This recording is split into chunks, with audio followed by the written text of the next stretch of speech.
Salve e benvenuti nel mio canale. Sul tuo balcone o nel tuo giardino puoi creare una piccola oasi per gli uccellini dove potranno bere e rinfrescarsi durante l'estate. Per cominciare bisogna procurarsi un vaso di questo tipo, questa è una ciotola, diciamo, da 50 cm.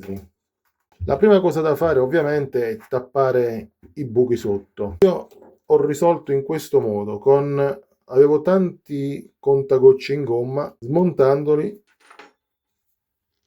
ho scoperto che questo pezzo in gomma si adatta perfettamente a questi fori e richiude ermeticamente. Altrimenti si potrebbe usare anche del nastro adesivo molto forte da applicare sopra. La seconda fase, io mi sono portato già avanti, riempirla con del cemento per dare stabilità e per creare una superficie più piana. La prossima cosa che dobbiamo fare è installare questo tipo di pompa. Questa è una pompa che funziona con un pannellino solare, costa una sciocchezza nei siti online, va messa al centro. Però se la poggiamo così durerà poco perché si tapperà con eventuali sporcizia che cadranno nell'acqua. Quindi il prossimo passo sarà creare una struttura per proteggere la pompa. La struttura per proteggere la pompa io la andrò a creare con un vaso in plastica del diametro di 14. A questo vaso ho tagliato il fondo in modo da poterlo collocare, vedete, c'è una forma conica, la colloco qui e intorno metterò la ghiaia in modo tale da non, essendo conico col peso della ghiaia, non si potrà sfilare facilmente. E prima di mettere anche la ghiaia dovrò fare tanti forellini intorno in modo che l'acqua possa defluire al centro. Per bucare userò un chiodo che riscalderò su una fiamma, va bene anche una candela.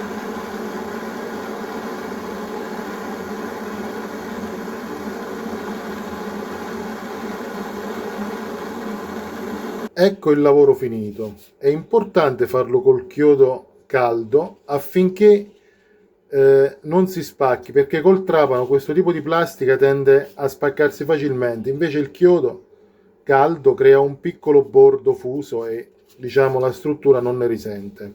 Provvederò con un po' di ghiaia a bloccare il vaso, altrimenti si sposta. Così già non va più da nessuna parte. Adesso continuerò a riempire. Importante, questa ghiaia spaccata è un po' tagliente, quindi la lascerò sul fondo. In superficie metterò della ghiaia arrotondata, così gli uccellini non si potranno ferire i piedi su questo materiale molto acuminato. In superficie utilizzerò questo tipo di pietre. Ovviamente la ghiaia, prima, quando la togliete dal sacco, lavatela. Ripassatela con dell'acqua pulita perché contiene impurità, sabbie, terre, altrimenti ci ritroveremo sempre l'acqua troppo sporca. Questo è il risultato dopo aver livellato la ghiaia tonda. Ecco, adesso se guardiamo internamente, qui c'è un pozzetto di 10 cm. Qui andrà collocata la pompa. L'acqua spruzzata dalla pompa ricadrà sulla ghiaia, ma allo stesso tempo i fori permetteranno all'acqua di rientrare qua e di far pescare alla pompa l'acqua da spruzzare. Con questo tipo di pompa escono diversi accessori, anche una specie di innaffiatoio che spruzza l'acqua. Però ho notato che l'acqua spruzzata, se tira un po' di vento, viene portata fuori dal vaso. Con una giornata ventosa si rischia di far rimanere tutto a secco.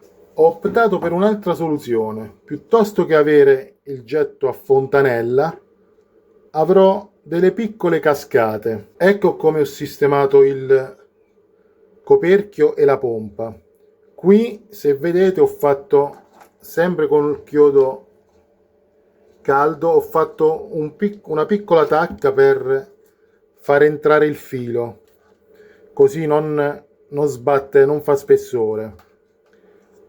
Invece al centro, questi si smontano, ho fatto il foro e collocato i tubi. Ne escono 3 sezioni. Io una l'ho dovuta tagliare perché l'altezza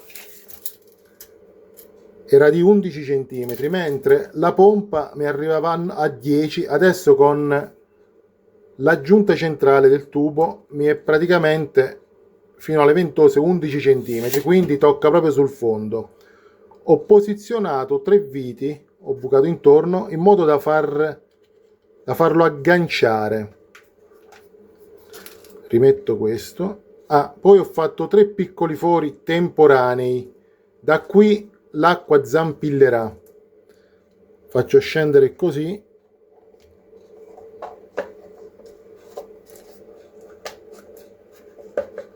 Ecco, adesso è stabile il coperchio, non va da nessuna parte, è centrale, l'acqua uscirà, riempirà questo sottovaso e da questi forellini, forse sono un po' piccoli, si avranno degli zampilli. Ne ho fatti 3 di fore, o li allargo o ne faccio altri, dovrò vedere quando è in funzione.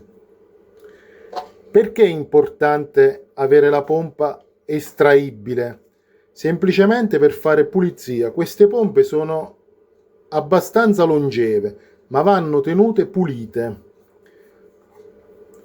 Nel kit, quando le comprate, ci esce questa sacchettina che è una garza sottilissima, serve a fare da filtro ulteriore al motore. Vedete anche un foro qua per andarsi a centrare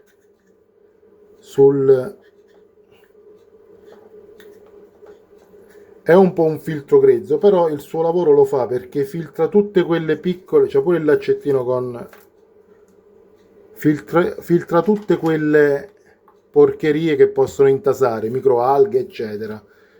Quindi ogni 10-15 giorni possiamo estrarre facilmente la pompa. Mi raccomando, stacchiamo prima la pompa non deve lavorare senza acqua. Toglieremo questa parte qui, toglieremo il sacchettino che andremo a lavare in modo da rimuovere tutte le impurità che si sono attaccate. In più ha anche un ulteriore livello di manutenzione, basta agire su un lato e si apre. Vedete, ha anche una spugnetta interna grossolana per proteggere ulteriormente dalle sporcizie, ma si può fare manutenzione completa. Questo è un coperchietto, basta sfilarlo, come vedete esce semplicemente, quindi si può accedere addirittura alla piccola elica e magnetica, e quindi si può pulire anche l'elica, che col tempo sicuramente farà un po' di verde, con un cotton fioc pulire internamente. E questo è la bobina del motore impermeabile fusa in mezzo alla plastica. Una volta ripulito si rimette, è tutto intuitivo, non si può sbagliare. Questo coperchietto al buco obbligato qui, quindi andiamo a posizionare, rimettiamo la sua spugnetta pulita, rimettiamo il sacchettino e abbiamo fatto una manutenzione completa. E la pompa durerà molto tempo. Se uno lo mette in mezzo alle pietre senza niente, è ovvio che dopo un po' qualche residuo bloccherà la pompa e l'avvolgimento interno del motore si surriscalda e si brucia. In più, guardate quanto è profondo, già ho fatto vedere prima, la pompa ha tutto questo pescaggio, difficile che rimanga a secco. Ecco qui, le viti aderiscono e fanno, il cavo va nel suo incavo che ho creato sul vaso e praticamente è pronto. Ho temporaneamente collegato il motorino a un piccolo trasformatore per testare come va, ed effettivamente va come avevo previsto.